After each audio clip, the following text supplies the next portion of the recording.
Programa recreativo de producción nacional con elementos de lenguaje, salud, sexo y violencia que solo bajo la supervisión de padres, madres, representantes o responsables es apto para niños, niñas y adolescentes. Las opiniones y testimonios emitidos a continuación representan exclusivamente el punto de vista de los entrevistados, quienes dan fe de su veracidad y autenticidad.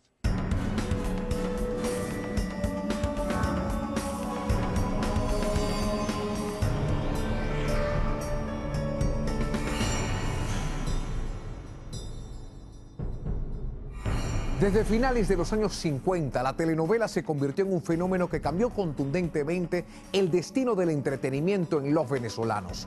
No hay una generación en el país que no se haya enganchado con alguna trama, un personaje o historia contada a través de este género televisivo.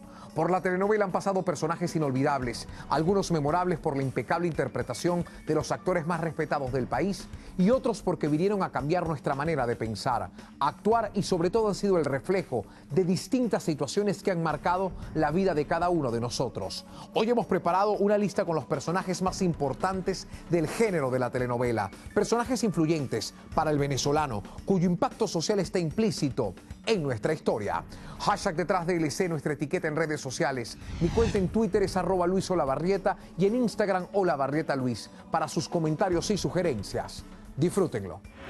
180 países se disfrutaron de Cassandra, la telenovela más vendida en el mundo.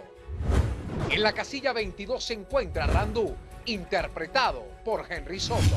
Bueno, la gente recuerda la telenovela Cassandra más que por sus protagonistas, Coraima maravillosa y Osvaldo Ríos, grandes actores, por el grito que dio Randú en aquella colina, ¿no? ¡Cassandra! ¡Cassandra! Randú es el grito de Cassandra y es un grito que se sigue escuchando hoy en las informaciones de prensa. Cuando tú lees que un hombre asesinó a su mujer porque ésta lo abandonó. Era todo, pues lo que debe tener un antagonista lo tenía él ahí. De hecho, no sé si uno se acuerda mucho del prota, pero de él sí te acuerdas, clarito, clarito. Tenía eso, como una fuerza, una virilidad, una cosa y un trabajo, para mí, actoral gigantesco que hizo Henry Soto ahí. Fue un personaje particular porque era uno de esos personajes que Delia crea en sus novelas, que son del mundo de la fantasía, porque era este personaje gitano que uno no sabía ni de qué país venía, que vivía en este circo ambulante, que estaba absolutamente y apasionadamente enamorado de Cassandra. Si no puede conseguir el amor de Cassandra, no puede tenerlo nadie. Y eso se repite a diario en la vida venezolana actual. Con la llegada de Mamá Santa, Tania Sarabia se lleva el aplauso con un personaje estremecedor. En la casilla 21 colocamos a la mamá de las mamás. Esa fue una gran madre venezolana, Mamá Santa. Ella siempre decía sus líneas con la máxima pureza y con la mayor expresividad. Era como que si ella supiera cuál era el sonido exacto que debía tener su voz cuando dijera sus líneas en escenas con Cacique, con Dulce, Paula C., Chacón, La Chata, Patria Mía. Ay, ojalá que estos muchachos, Legaro y Paula, se encuentren el truquito para ser feliz.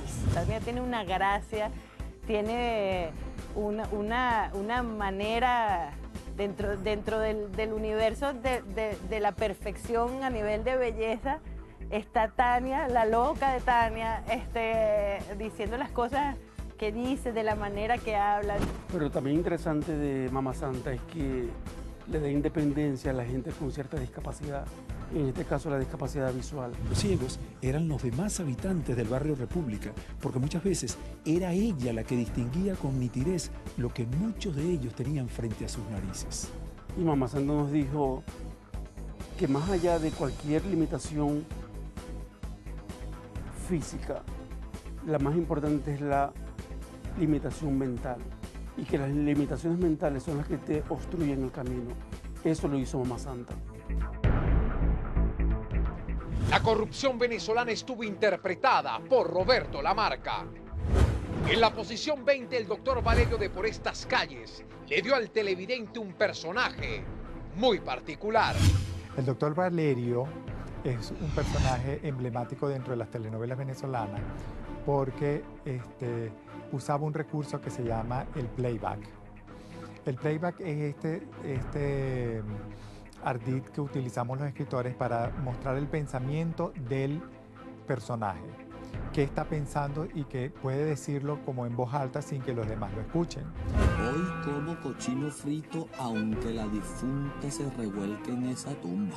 Yo tengo mucha influencia de ese personaje en mis novelas porque es el hacer una cosa mientras estás pensando otra. Era un personaje que representaba la corrupción, además la corrupción dentro del mundo de la medicina, que es donde uno siempre espera que la gente sea buena, porque uno en la novela siempre espera que los médicos estén allí pues para salvar a los personajes.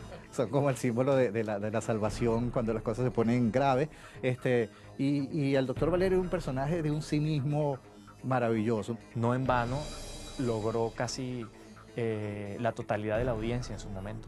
El doctor Eladio Lares le puso la orden, el bufete de abogados con que contaba el canal, para defenderlo si se concretaban las amenazas del Colegio Médico del Distrito Federal y del Estado Miranda de llevarlo a juicio por haber creado un personaje que sentaba tan mal precedente en cuanto al ejercicio profesional de la medicina en Venezuela.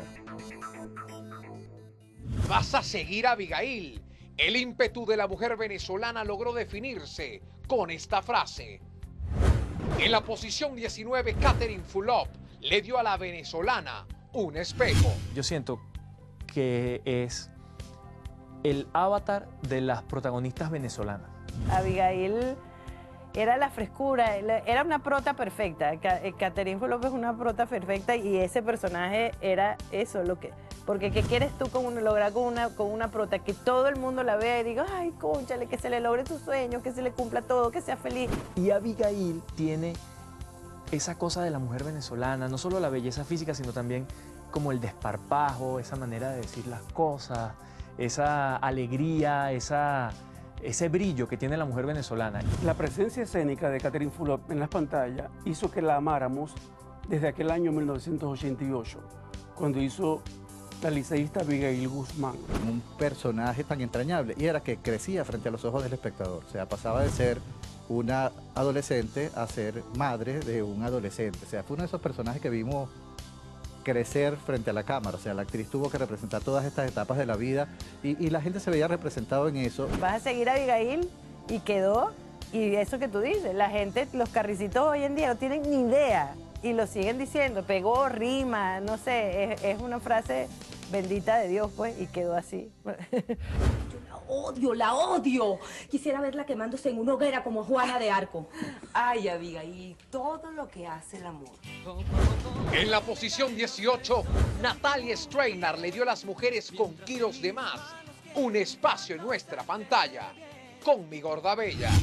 Mi Gorda Bella es un fenómeno en las telenovelas porque es la primera protagonista gorda, aunque era una gorda de goma espuma y la gente lo sabía.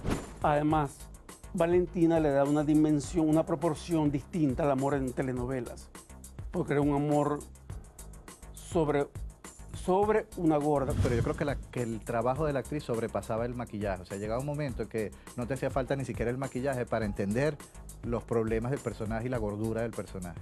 Creo que pocas veces he encontrado con un personaje tan agradecido como el de Valentina en Mi Gorda Bella.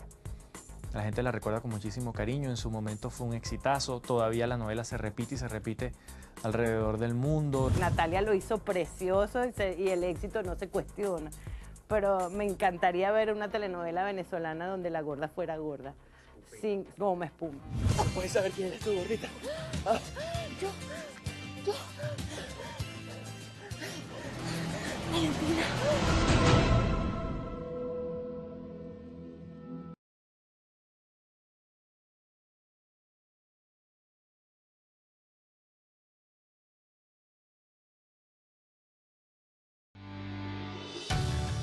Estás viendo Detrás de las Cámaras.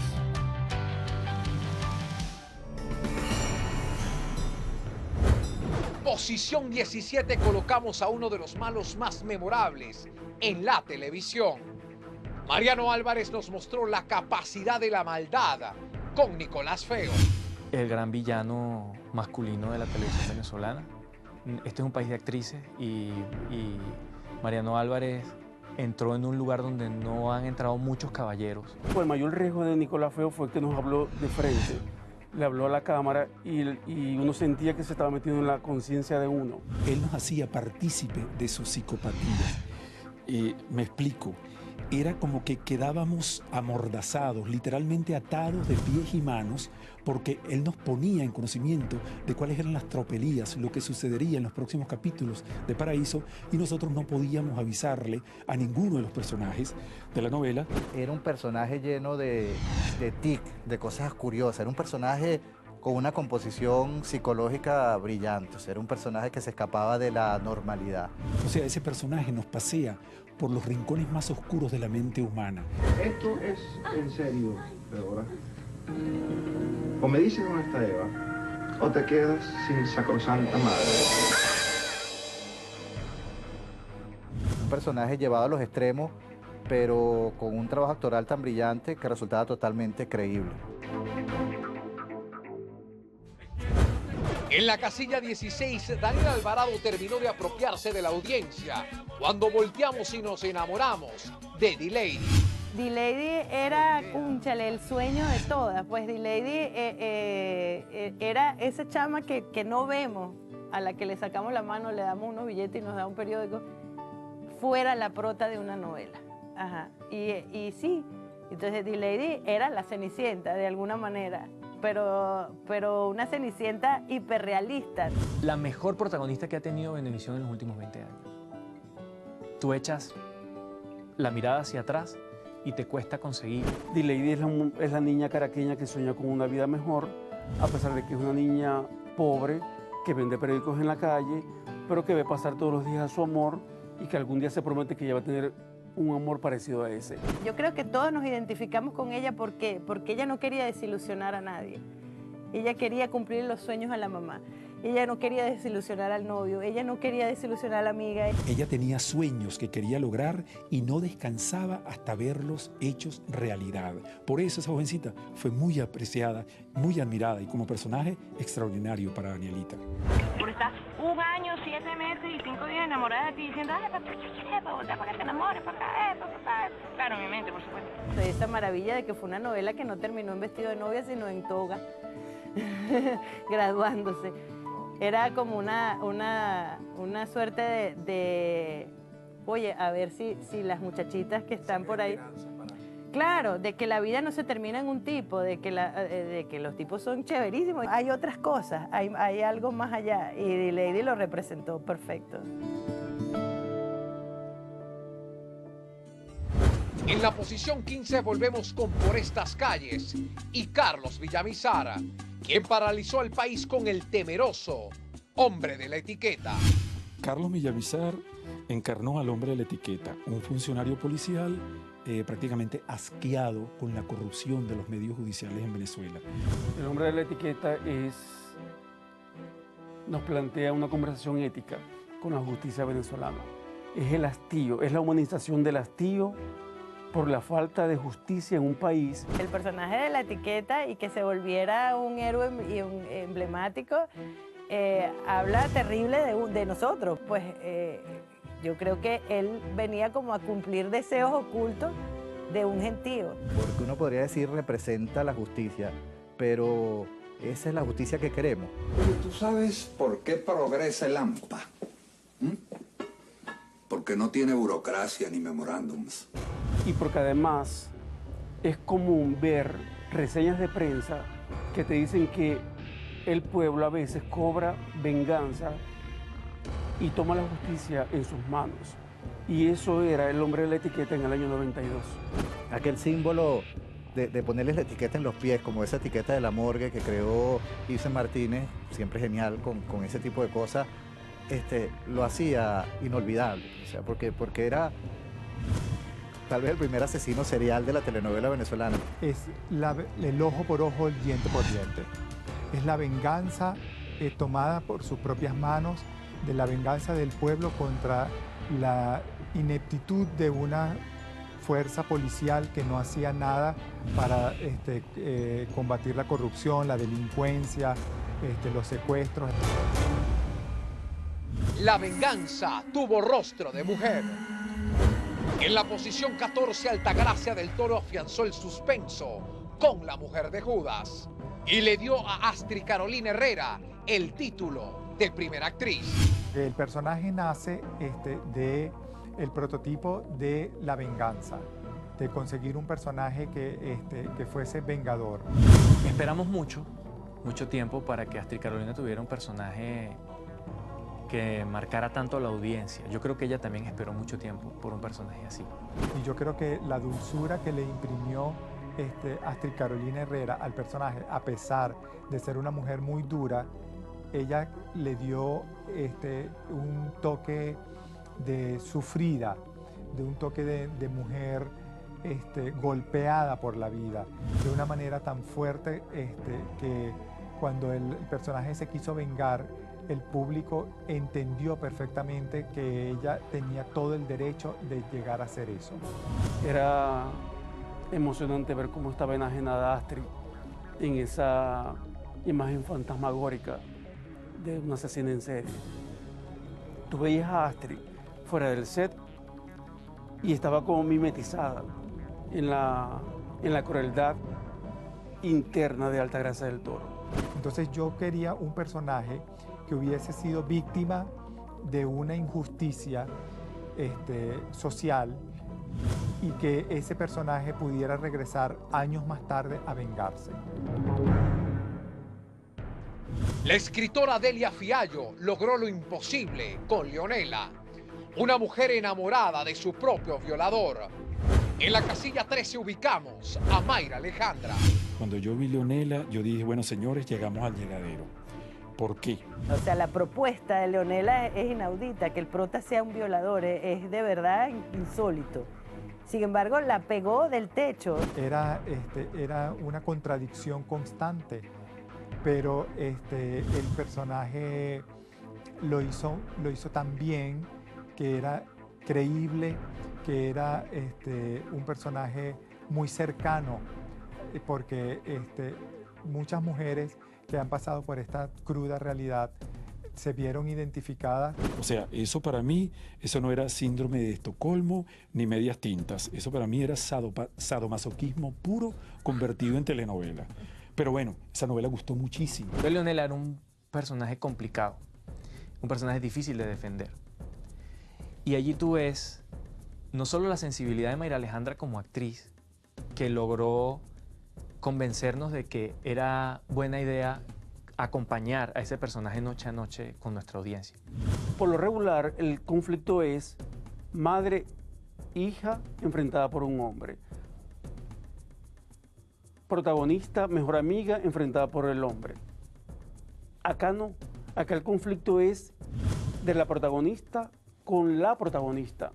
De cómo te enfrentas tú a tus valores y cómo los derrumbas por la trampa del amor. Cuando trabajé en TV Azteca, reunido con la gente de dramáticos de Azteca, me dijeron, no, nosotros la última novela que versionamos aquí fue Leonela de Delia Fiallo, pero le quitamos la violación.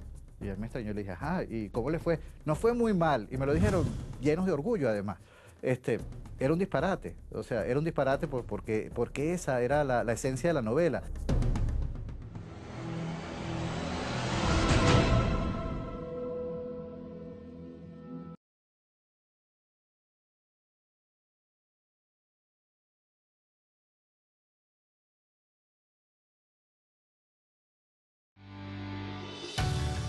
Estás viendo Detrás de las Cámaras.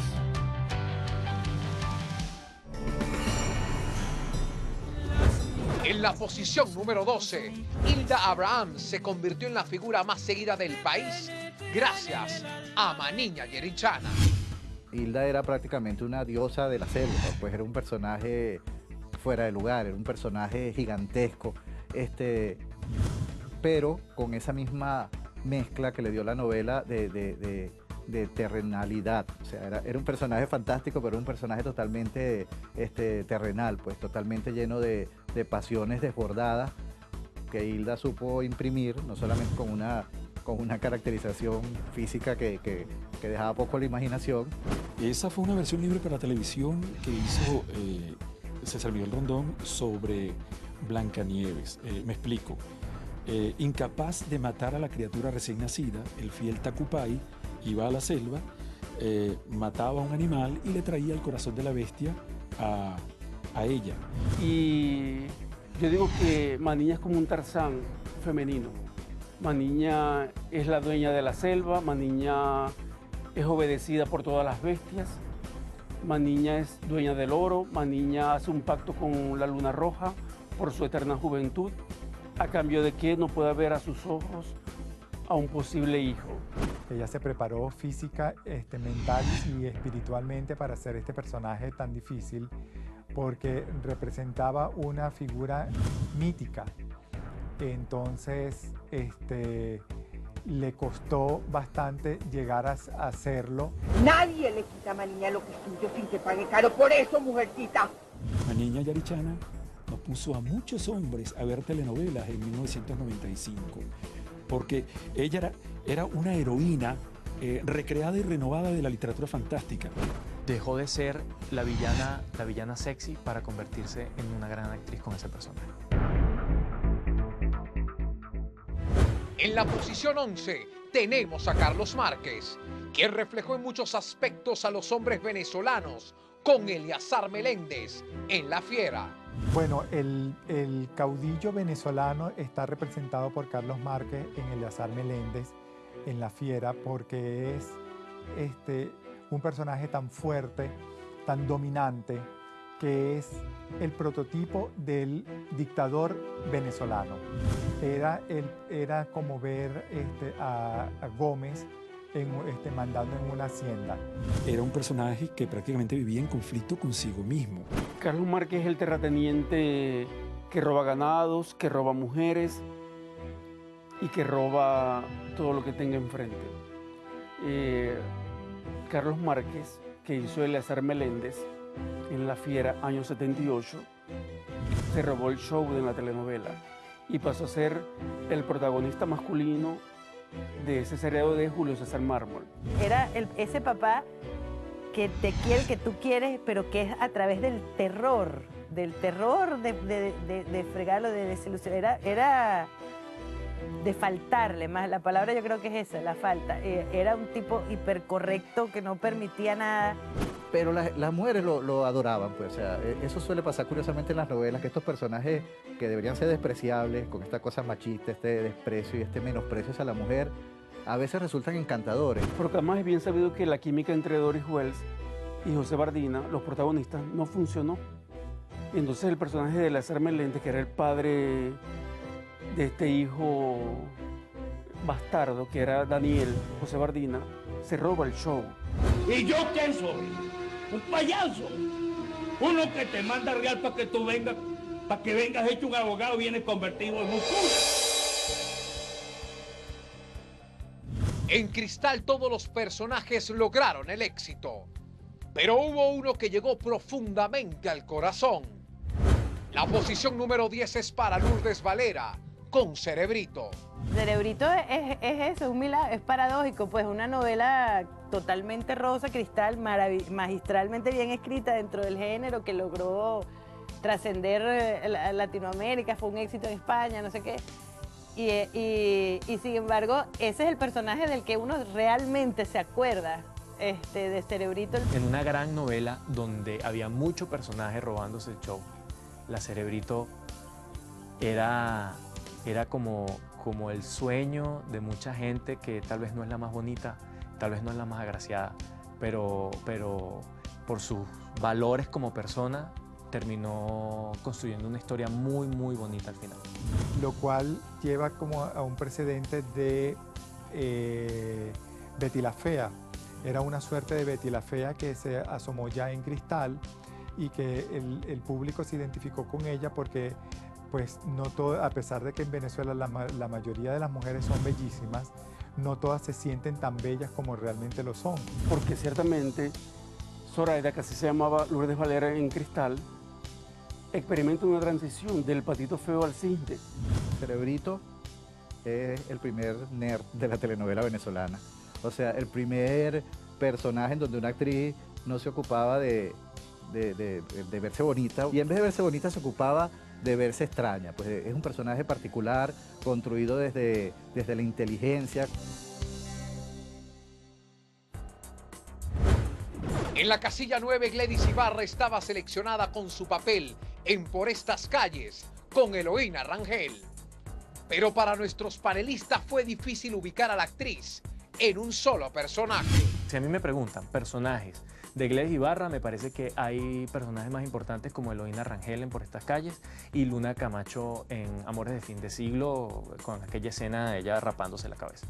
Por el atrevimiento de una actriz venezolana en el medio venezolano de plantarse y raparse el cabello en cámara. Es una escena completamente inolvidable. Una tipa que era instinto puro, bondad pura, era sentimiento. Yo creo que Eloína Rangel fue uno de los puntos máximos de sus creaciones. Eloína Rangel era la mujer del barrio dispuesta a sacar adelante el país. Pues esas mujeres que sacan el país adelante, que se paran a las 5 de la mañana dispuestas a trabajar y se acuestan a la hora que sea y trabajan en lo que pueden. Aquella muchacha de barrio que había tenido una hija muy joven, siendo muy joven, y que se enfrentaba a toda una realidad social imperante del momento, con una candidez y una dulzura tan propia que la hacían parecer como que si ella fuese un poco caída de la mata.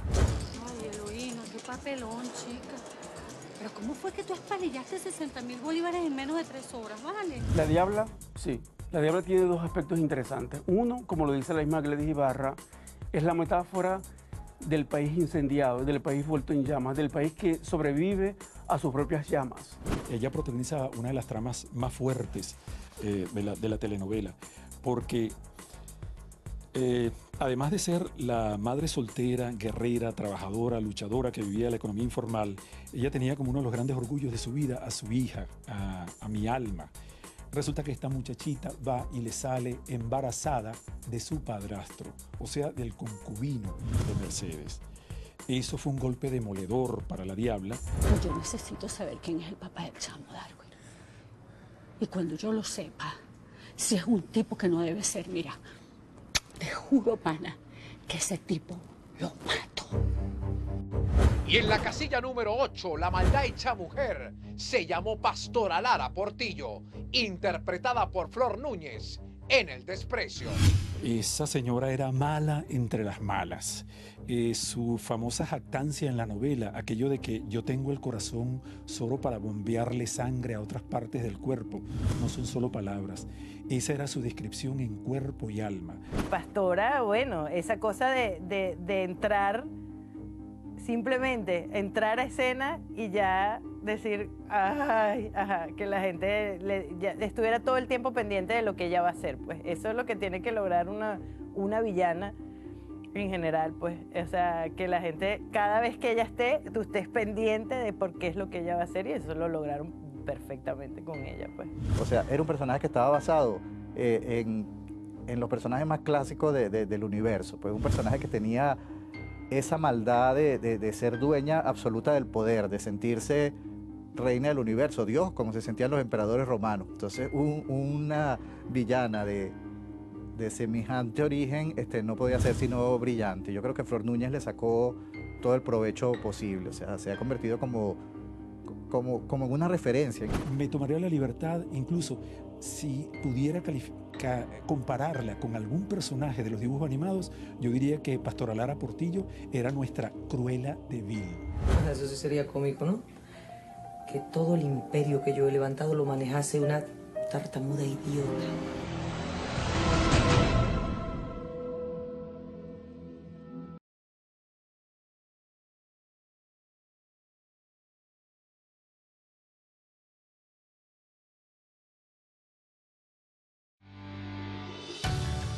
Estás viendo Detrás de las cámaras.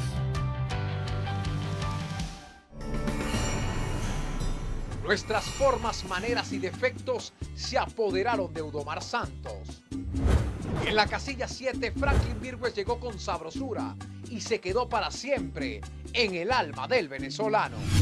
Eudomar Santos representaba esa viveza venezolana de que siempre nos hemos sentido tan orgullosos tradicionalmente, que a veces uno no sabe si es una virtud o un defecto, ¿no? Porque a veces cuando uno quiere ser más vivo que los demás termina metido en serios problemas. Y yo creo que la viveza venezolana muchas veces nos ha causado inconvenientes terribles. Su filosofía de vida, su grito de batalla, como vaya viniendo, vamos viendo, fue tan popular que saltó a la calle y de pronto tú lo oías en boca, en una barbería, en una estación del metro de Caracas, en alguna barra de una tasca en la Candelaria. Eudomar le habló desde la escasez académica, cultural, económica, y yo creo que esa es la nobleza y la bondad de Eudomar Santos. Reflejaba mucha gente se sentía reflejada en ese personaje. Yo creo que Franklin supo leer un momento histórico de este país, lo supo entender y lo reflejó. Eudomar Santos era un símbolo de optimismo, o sea, no importa que el mundo se está cayendo, hay que echar para adelante y hay que echar para adelante con ganas y con alegría. Y eso se contagió. Digamos que como vaya viniendo, vamos viendo. En la casilla 6, Amanda Gutiérrez le dio la vida a la insuperable Adriana Rigores, La Dueña. Para muchos la mejor telenovela de la historia hecha en Venezuela. La Dueña es la mejor telenovela que se ha hecho en este país.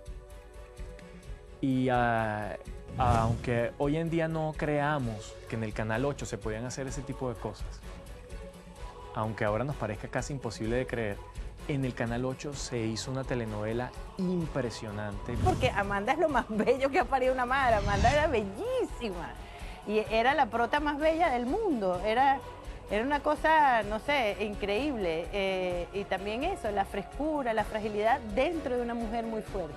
Adriana representa la venganza. Esa muchachita ingenua del principio, que cree en el amor, que cree en la bondad, que cree en la familia, que cree en los seres humanos y que la vida la golpea y la golpea y la golpea de tal manera que la hace perder la fe en todo y regresa poderosa. Impactante su actuación. Todo el mundo esperaba el regreso de este personaje a la sociedad caraqueña de la época, porque era justamente cobrar la venganza de todo lo que le habían hecho, de recuperar todo lo que le habían quitado.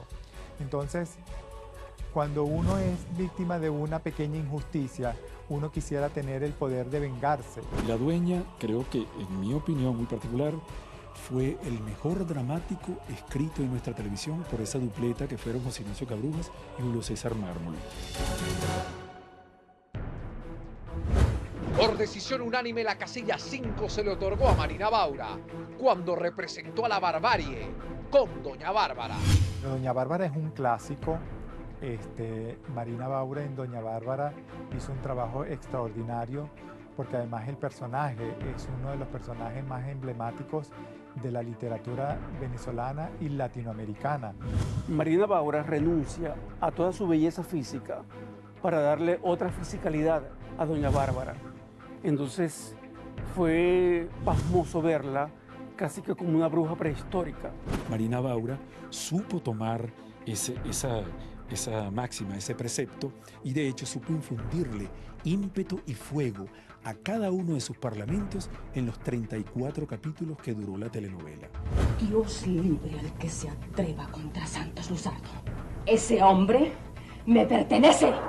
La Doña Bárbara de Marina era recia, era seria, era tapada, era otra cosa. Sin embargo, igual de aterradora con los ojos. Pues los ojos de Marina son inolvidables, la forma de mirar. Ciertamente, María Félix fue acompañada por Rómulo Gallegos en la adaptación cinematográfica. Pero tú ves a María Félix como Doña Bárbara y es una Doña Bárbara hermosa. Y si tú vas a simbolizar la barbarie como ciertamente es el personaje, la barbarie nunca es bella. Es como lo hizo Marina Baura. En la casilla 4, la libertad y la democracia fue representada por Pierín España en Estefanía. Estefanía es el país político en femenino. Es la mujer que lucha contra la opresión en el año 58, cuando se instauró la democracia, y que se replica en estos tiempos. José Luis Rodríguez se va de la novela y la novela no perdió rating y no perdió el gancho con la gente porque Estefanía Gallardo era más importante la lucha que ella estaba llevando adelante por la democracia en ese momento que su historia de amor. Se volvió símbolo, pues, se volvió eso, símbolo de la libertad y de la lucha puesta en una mujer. Peleaba por el país, por la justicia, por la libertad.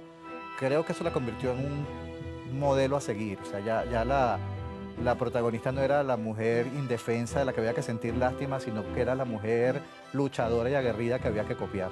Ella ciertamente representaba la disidencia política inteligente. Hoy día, aunque la veamos fuera del contexto, seguiría siendo una heroína porque representa la valentía con la que ella enfrentó todas esas situaciones duras de la tortura y de la dictadura. No, por favor, no lo vayan a golpear. ¡Asesino! ¡Bestia! ¡Bárbaro! ¡Déjenme en paz! ¡Déjenme en paz!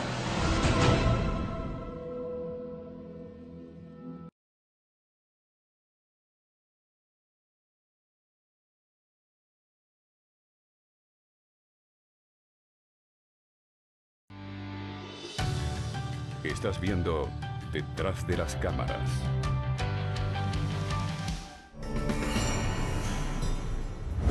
En la casilla 3, Caridad Canelón siempre será la señora de la televisión con Constitución Méndez. Caridad Canelón es para mí la actriz del mayor registro en Venezuela, del registro más amplio, al menos de las que están activas. Dentro de Radio Caracas no confiaba en que ella pudiera hacer una mujer de la alta sociedad. Uno, porque no tenía la edad para hacerlo. Ya no tenía la edad para tener unas hijas de 20 y pico de años.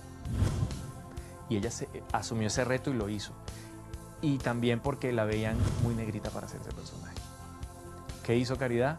Con dignidad sacó adelante un gran personaje que conquistó este país. Yo te estoy hablando de una mujer que no conoces. Te estoy hablando de mi vida. Siendo Caridad tan menudita, se veía en pantalla tan grande, tan extraordinaria, tan elegante, y pasó a ser la señora de la noche. De todas las noches la gente quería ver señora. Caridad logra lo que le dé la gana. Además, yo me acuerdo una vez que a mí me le pusieron a Caridad en un personaje que era afrodescendiente, para ser correcta, y Caridad actuaba que tenía trasero. O sea, Caridad logra lo que sea. Era uno de esos personajes que uno lo ve en la novela y no sabe si es el héroe o es el villano, porque sus acciones a veces eran malvadas, eran incorrectas, eran injustas, pero sus razones eran absolutamente válidas. Su único derecho al final de la novela era contemplar la felicidad de los demás sin tener que participar en eso. Gustavo Rodríguez le dio cara a lo terrible de la dictadura. En la casilla 2 ubicamos a Pedro Escobar. Es un personaje que Julio César Mármol nos coloca en la pantalla de 1979 como advertencia para decirnos el tipo de venezolanos que no quisiéramos nunca llamar venezolanos. Él, como encargado de la policía del régimen, fue responsable de la desaparición de muchos venezolanos en las mazmorras de la Seguridad Nacional. Gustavo Rodríguez retrató a un personaje nefasto de la historia venezolana, que era el torturador del gobierno de Pérez Jiménez, y lo hizo de una manera magistral, tanto que se ganó la simpatía de la gente más que el odio. Supo darle un toque de encanto, o sea, era un malo terrible, era un malo que abusaba de su poder, era un malo que cometía injusticias terribles, pero no dejaba de ser seductor y encantador. Verlo como con una risita sarcástica y con el poder del sarcasmo, de la ironía constante en cada uno de los parlamentos, y eso lo hacía detestable, adorablemente detestable. Es la cara de Gustavo, la manera como hizo el gesto, como se apropió del habano, como se sonreía, que parecía una suerte de tiburón. Él tenía un profundo odio, un profundo desprecio a quien no formara parte de su tribu. Y en ese sentido, la caracterización que hizo Gustavo Rodríguez fue prácticamente impecable. Además, ¿qué te importa a ti este país de imbéciles que no ha sabido valorizar a Pedro Escobar? Allá sí me aprecia. Y la posición número 1 es para Doris Wells, la actriz que cambió el género dramático dándole voz a la mujer, con La Señora de Cárdenas. Y Doris Wells le puso rostro a la mujer sufrida, a la mujer ama de casa y a la mujer que amaba el posesivo de. Para ese tipo de mujer venezolana del año 77, era muy importante ser del hombre, ser de alguien. Ella representó la liberación de la mujer. Era como los derechos de la mujer expresados en una voz de una actriz que era muy amada por el pueblo venezolano y que además pasó a ser la mujer de verdad. Ya no era un personaje de la televisión, sino era una mujer de verdad que estaba sufriendo. Ella desarrolló a una mujer que no había tenido la oportunidad de salir en la telenovela, que es la mujer que se divorcia. Esa historia no cuenta una historia de amor, cuenta la historia de un divorcio. Doris Wells ella logró que ser todas. O sea, yo era muy chiquita cuando hicieron eso, pero la veía como diciendo, ay, ojalá mi mamá se atreviera, pues, o sea, sí, te lo juro, porque fue eso, el principio de las mujeres atreviéndose a decir, ya va, espérate, vamos, la situación está mal y a lo mejor no tengo que calármelo y a lo mejor hay unas herramientas y un miedo a una edad. Esa mujer que toma la decisión de que se puede ser feliz, de que se puede triunfar en la vida sin tener un hombre al lado. La cantidad de llamadas telefónicas que había amenazando con que habría una manifestación de amas de casa frente a RCTV si la boba de Pilar perdonaba las sinvergüenzuras de Alberto. Ella comenzó a llorar en el pecho de Alberto diciéndole, yo lo que no quiero es dejar de ser la señora de Cárdenas. Eso es lo muy importante para mí. Fue la novela que marcó el camino del cambio. Fue la novela que dijo que había que contar historias nuevas. Yo quiero ser la señora de Cárdenas. La telenovela venezolana siempre ha sido nuestro espejo. Nos ha dado identidad a través de personajes que han reflejado lo que somos. Hashtag Detrás de LC, nuestra etiqueta en redes sociales. Mi cuenta en Twitter es @LuisOlavarrieta y la de mi Instagram, OlavarrietaLuis. La del programa, a su vez, es @DetrásCámara.tv. Si quieres disfrutar, compartir o visualizar esta edición, ingresa desde ya a www.televen.com/detrás de las cámaras o también por nuestro canal de YouTube, Televen TV. Detalles de lo más impactante de esta edición y otras noticias del espectáculo local, la cita es con @elfarandi. Nos vemos la próxima semana, Venezuela, con mucho más de los secretos que abundan detrás de las cámaras. Buenas noches.